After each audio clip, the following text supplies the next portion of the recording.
देखिए कुछ important question है, वीवीआई क्वेश्चन भी कह सकते हैं।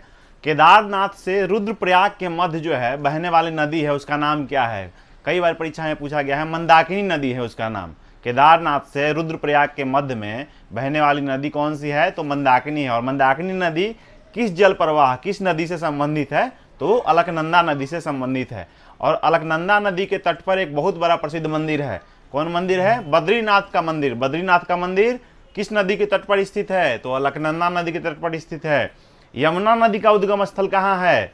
तो बंदरपुंछ हिमनद। बंदरपुंछ हिमनद यमुना नदी का उद्गम स्थल है। और यमुना नदी के किनारे क्या है? तो ताजमहल कहाँ है? तो यमुना नदी के किनारे है।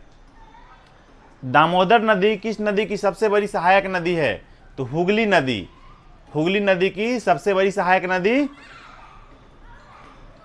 कौन है? तो दामोदर नदी। दामोदर नदी किस नदी की सबसे बड़ी सहायक नदी है? तो हुगली नदी की सबसे बड़ी सहायक नदी है।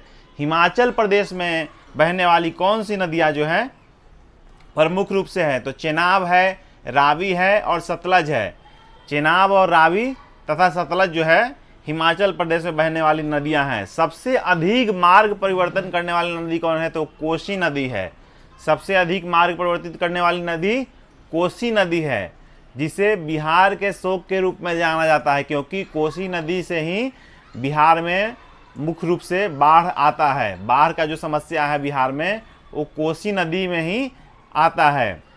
कोसी नदी से ज़्यादा बाढ़ प्रभावित होता है बिहार में।